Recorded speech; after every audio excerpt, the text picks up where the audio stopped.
The grocery store was nearly empty at 8 p.m. on a Tuesday. Ryan Martinez pushed his cart slowly through the cereal aisle, his 7-year-old daughter Sophia walking beside him, debating the merits of various sugary breakfast options. "Dad, can we get the one with marshmallows?" Sophia held up a colorful box. "We talked about this, mija. You can pick one treat cereal and one healthy one, but marshmallows are made from plants, so technically—" Ryan smiled. His daughter was too smart for her own good sometimes.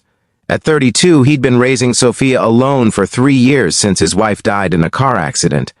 Every day was a negotiation, a learning experience, a reminder that he was doing his best in impossible circumstances. He reached for a box of cornflakes, the boring, responsible choice that would balance out whatever sugar bomb Sophia eventually talked him into, when he heard the voice. "Nobody move. This is a robbery." Ryan's military training kicked in before his conscious mind processed the words. He assessed the situation in seconds, one gunman 20 feet away, waving a pistol erratically. Amateur, nervous, probably desperate. 2 other customers visible, an elderly man near the dairy section, and a woman in an elegant black dress near the end of the aisle talking on her phone. The woman looked up at the gunman's shout, her expression shifting from annoyance to fear. "I said nobody move." The gunman was young, maybe 20, his hand shaking. "Wallets, phones, now! Put them on the ground!" The elderly man complied immediately. The woman hesitated, her hand tightening on her phone. Ryan's instinct was to move Sophia behind him, shield her with his body. But years of combat experience in Afghanistan had taught him that predictable responses got people killed. Instead, he calmly picked up the box of cornflakes he'd been reaching for. "Sophia," he said quietly, his voice steady. "Go ahead and grab those marshmallow ones you wanted." His daughter looked at him, confused but trusting. "Okay, Dad." The gunman's attention snapped to them. "I said don't move." Ryan didn't even glance at him, just continued reading the nutrition label on the cornflakes like it was the most important thing in the world. "Did you know these have added vitamins? That's interesting. Are you deaf?" The gunman moved closer, the gun now pointed directly at Ryan. "Put down the cereal and give me your wallet." Ryan finally looked at him, his expression calm, almost bored. "No." The simple word hung in the air. The gunman seemed genuinely shocked. "What did you say?" "I said no." Ryan set the cornflakes in his cart carefully. "Sophia, sweetheart, do you want the chocolate milk or regular? You think I won't shoot you?" The gunman's voice went higher, panicked now. "I think you're terrified," Ryan said calmly, pushing his cart forward slowly, positioning himself between the gunman and Sophia. "I think you probably have a very good reason for being here, making terrible decisions. I think that gun is your grandfather's, based on the model, and I think you've never fired it." The gunman's eyes widened. "How did you—" "I also think," Ryan continued, his voice still conversational, "that you picked this store because it's in a quiet area, low security, closes late. You waited until there were few customers. You're not here to hurt anyone. You're desperate. Stop talking. Can't do that." Ryan glanced at Sophia, who was watching him with complete trust. "See, I've got a daughter here, and she's learning from every moment of her life. Right now, she's learning how to handle fear. I'd prefer she learns that fear doesn't control us." The woman in the black dress had been edging toward the exit, but she'd stopped, staring at Ryan like he was insane. "I could shoot you right now," the gunman said, but there was less conviction in his voice. "You could try. But son, I spent 8 years in the Army, including 2 tours in combat zones. I was an end-of-day specialist, which means I defused bombs while people shot at me. I've had steadier hands than yours pointed at me by much scarier people than you." Ryan's voice remained calm, matter-of-fact. "So here's what's going to happen. You're going to put that gun down, sit on the floor, and we're going to wait for the police together. And if I don't, then I'm going to take it from you. Which would be unfortunate because I'd rather not traumatize my daughter or hurt you. But I will if necessary." The gunman looked at Ryan's calm face, at his relaxed posture, at the complete absence of fear in his eyes. Something in that confidence broke through the adrenaline and panic. "I need money," the gunman said, his voice cracking. "My mom's sick, Cancer. The treatment costs. We've got nothing left. I didn't know what else to do. Ryan's expression softened. What's your name, son? Marcus. Marcus, I understand desperate. I've been desperate. But this isn't the answer. You know that, or you wouldn't be shaking so badly. The woman in the black dress finally found her voice. Are you seriously having a conversation with someone pointing a gun at you? Ryan glanced at her. Ma'am, he's not going to shoot anyone. He's a scared kid trying to save his mother. There's a difference between that and actual danger. How can you possibly know that?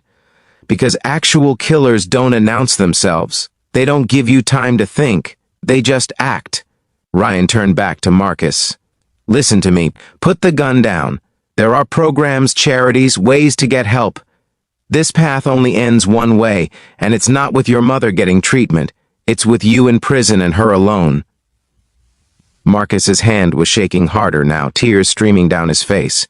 I don't know what to do. Start by putting the gun down. Can you do that?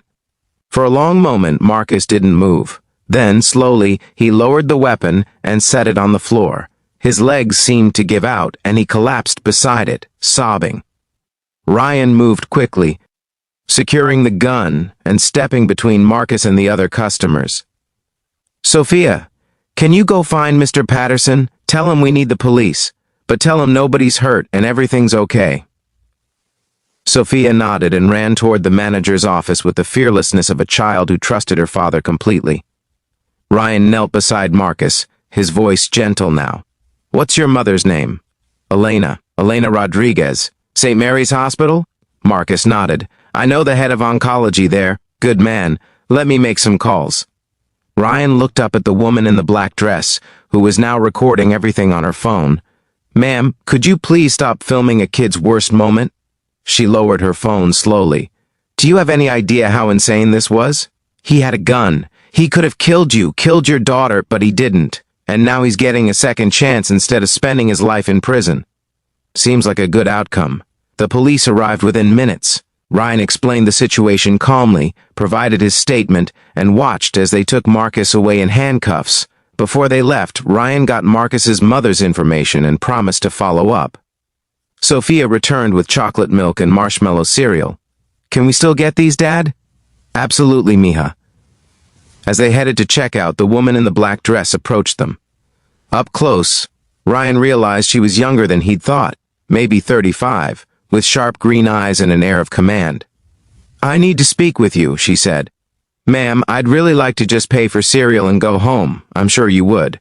But what you just did was either incredibly brave or incredibly stupid, and I can't decide which. Probably both. Ryan smiled slightly. But my daughter is safe, nobody got hurt, and a kid might get a chance to save his mother the right way. I can live with stupid if that's the result. The woman studied him for a long moment. I'm Amanda Thornton, CEO of Thornton Security Solutions. We provide security, consulting and training for corporations, government agencies, and high-profile individuals. Congratulations, I want to hire you. Ryan blinked. Based on what? Grocery store negotiations? Based on the fact that you assessed a volatile situation, remained calm under direct threat, de-escalated without violence, and prioritized the safety of everyone involved, including the perpetrator. That's not luck. That's training and character. I'm not looking for a job. I'm a contractor. Construction. It pays the bills. I'll triple whatever you're making. Plus full benefits, flexible schedule for your daughter, and the chance to do something that actually uses your skills. Amanda pulled out a business card. I've been trying to develop a de-escalation training program for security personnel. Every consultant I've hired thinks the answer is more force, more weapons, more aggression. You just proved there's another way. Ryan looked at the card, then at Sophia, who was trying to read the ingredients on her marshmallow cereal. Why me? Because in 8 minutes you did what most trained security professionals can't do in their entire careers. You saw a person, not a threat. You used psychology instead of force. You protected everyone, including the person who came there to hurt people. Amanda's voice was intense now. That's not something you can teach from a manual. That's instinct combined with experience. I need that. And if I say no, Then I go back to hiring people who think the only solution to danger is more danger. But I think you know that's not always the answer. I think you spent years in situations where shooting first wasn't an option, where understanding people saved more lives than weapons ever could." Ryan was quiet for a moment. Construction paid the bills barely and left him exhausted every night. But it was predictable, safe, didn't require him to think about the things he'd seen overseas. Then again, maybe that was the problem. Maybe he'd been hiding from his skills instead of using them. "I'll think about it," he said finally.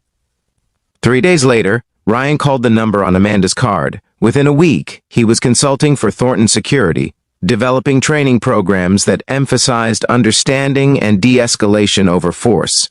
Within a month, he was leading seminars for law enforcement, teaching them what he'd learned in war zones, that reading people, staying calm, and treating everyone with dignity saved more lives than any weapon. He also made calls about Elena Rodriguez, got her connected with charity programs and hospital assistance that Marcus never knew existed, visited her once, told her that her son had made a mistake but was getting a second chance because of her, because love made people do desperate things. 6 months later, Marcus completed his community service and started working as an outreach coordinator for the same programs that had helped his mother. He sent Ryan a letter. "You saved my life that night. Not just from prison, but from becoming someone I couldn't live with. Thank you for seeing who I could be instead of just what I was doing." Amanda's company grew rapidly under Ryan's influence, becoming known for training that emphasized humanity over aggression. Ryan traveled sometimes, but never so much that he missed Sophia's school plays or parent-teacher conferences. The flexible schedule and higher pay meant he could be the father his daughter needed. One evening, after a long training session, Amanda found Ryan in his office reviewing footage of a security incident. "You changed this company," she said. "Our clients used to hire us because we made them feel powerful.